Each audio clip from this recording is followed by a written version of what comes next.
प्रियात्मन सप्रेम जय जीव आदि मुनीश्वर योगेश्वर परम पूज्य सत्य सम्राट सदगुरुदेव सिमनी जी का वचनामृत से एक बूंद।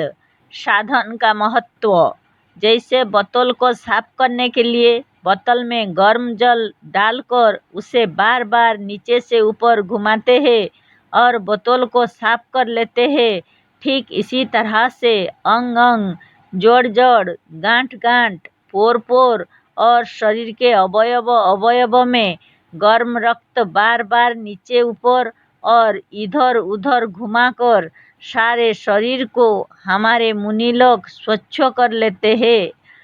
जैसे कहीं का राजा, गवर्नर या लाट साहब जब किसी अपने राज के नगर को देखने आते हैं तो वह नगर साफ सुथरा और स्वच्छ कर दिया जाता है और नगर को खूब सफाई हो जाती है।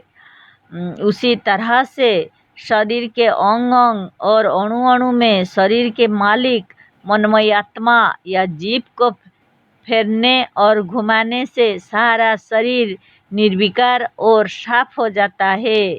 कारखाने में मालिक के घूमने से जैसे मजदूर ठीक ठीक काम करने लगते हैं, उसी तरह से शरीर के अंदर आत्मा को घुमाने से शरीर के रक्षक और काम करने वाले अणु तथा अवयव आलस्य छोड़कर ठीक ठीक काम करने लगते हैं।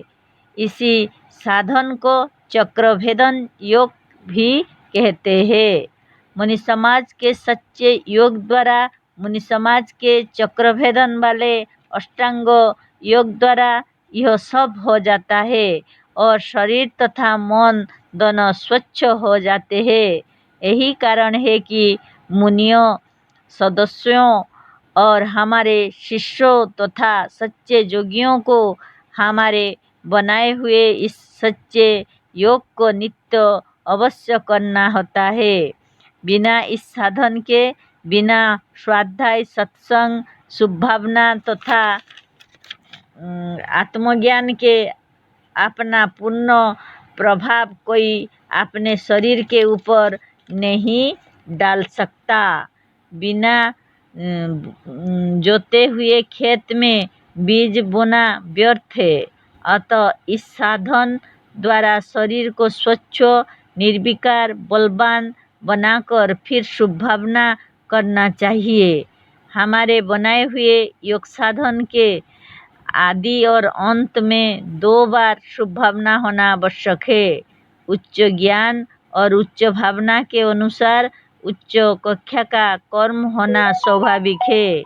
कर्म और साधन ना करने से उच्च ज्ञान और भावना व्यर्थ हो जाता है। उच्च भावना, उच्च ज्ञान और आत्मज्ञान पाकर भी जो नरक का कीड़ा होकर नरक में पड़ा रहना चाहता है, इस बात का प्रमाण है कि उसे सचमुच ज्ञान नहीं हुआ है। विद्या को अच्छा समझकर और जानकर भी जो विद्या पढ़ने का यत्न नहीं करता, उसे सचमुच विद्या की उच्चता का ज्ञान और जानकारी नहीं है। विद्या के लिए जो यत्न नहीं करता, वह वास्तव में विद्या के महत्व और विद्या के सच्चे स्वरूप से अनभिज्ञ है। विद्या से मतलब केवल अक्षर ज्ञान, भाषा ज्ञान व किसी भाषा के व्याकरण के ज्ञान से नहीं है। जो जिस कर्म के महत्व को सचमुच जान लेता है, वह उसे करने लगता है। व्यायाम के महत्व को सचमुच जानकर कोई व्यायाम से विरक्त नहीं हो सकता। बाएं हाथ से दाहिना हाथ अधिक पुष्ट क्यों है? क्या दाहिने हाथ को लोग कोई औषधि खिलाते हैं? नहीं, दाहिने हाथ का व्यायाम बाएं हाथ से अधिक हो जाता है।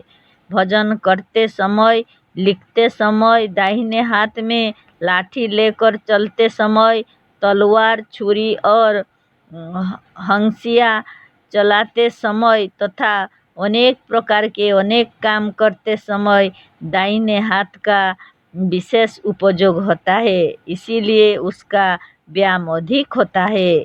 जिस अंग का विशेष व्यायाम होगा वही अंग अधिक पुष्ट होगा, यह नियम है। जय जीव।